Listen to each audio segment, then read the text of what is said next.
বন্ধুরা, আমরা এখন যে যুগে বাস করছি সেটি হলো কলিযুগ। হিন্দু শাস্ত্র অনুযায়ী এটি সবচেয়ে কঠিন এবং অশান্তির যুগ। কিন্তু আপনি কি জানেন, দাপর যুগেই ভগবান শ্রীকৃষ্ণ কলিযুগ সম্পর্কে কিছু ভয়ঙ্কর সত্য কথা বলেছিলেন, যা আজকের পৃথিবীর সাথে অবাক করাভাবে মিলে যায়। আজকের ভিডিওতে আমরা জানব পাণ্ডবরা বনে কি দেখেছিলেন এবং সেই ঘটনাগুলোর মাধ্যমে শ্রীকৃষ্ণ কলিযুগ সম্পর্কে কি ভবিষ্যৎবাণী করেছিলেন। তাই ভিডিওটি শেষ পর্যন্ত দেখুন। আর আপনি যদি এই ধরনের ধর্মীয় ও পৌরাণিক গল্প শুনতে ভালোবাসেন, তাহলে এখনই আমাদের চ্যানেলটি সাবস্ক্রাইব করে রাখুন। মহাভারতের সময় পাশাখালায় সব কিছু হারিয়ে 5 পাণ্ডবকে বনবাসে যেতে হয়। বনবাসে যাওয়ার আগে তারা ভগবান শ্রীকৃষ্ণকে জিজ্ঞেস করলেন, হে কৃষ্ণ, দাপর যুগ শেষ হতে চলেছে, এরপরে যে কলিযুগ আসবে সেই যুগের মানুষ কেমন হবে? শ্রীকৃষ্ণ সরাসরি উত্তর না দিয়ে বললেন, তোমরা 5 ভাই বনে যাও, সেখানে যা কিছু অদ্ভুত দেখবে ফিরে এসে আমাকে বলবে, তারপর আমি তোমাদের প্রশ্নের উত্তর দেব। পাণ্ডবরা বনে গেলেন, আর সেখানে তারা এমন কিছু দৃশ্য দেখলেন যা তাদের অবাক করে দেয়। প্রথম ঘটনা, যুধিষ্ঠির দেখলেন একটি 2 সুরযুক্ত হাতি। তিনি এসে শ্রীকৃষ্ণকে সেই কথা বললেন।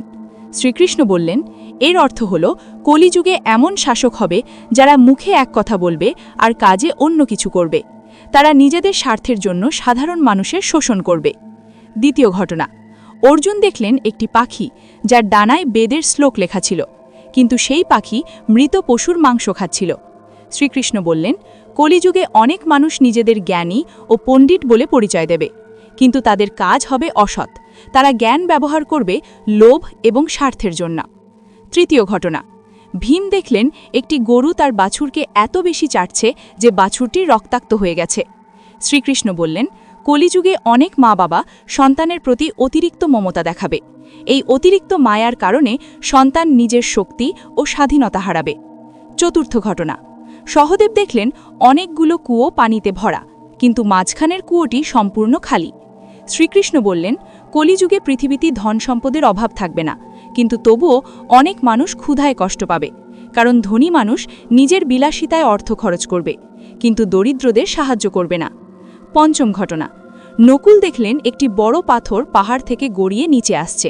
অনেক বড় গাছ তাকে থামাতে পারল না, কিন্তু একটি ছোট গাছের স্পর্শে সেই পাথর থেমে গেল।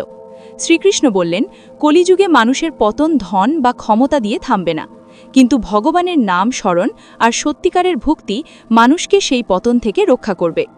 শেষ কথা, বন্ধুরা, যদি আমরা আজকের পৃথিবীর দিকে তাকাই, তাহলে দেখতে পাই শ্রীকৃষ্ণের এই ভবিষ্যৎবাণীগুলো সত্যিই বাস্তবে ঘটছে।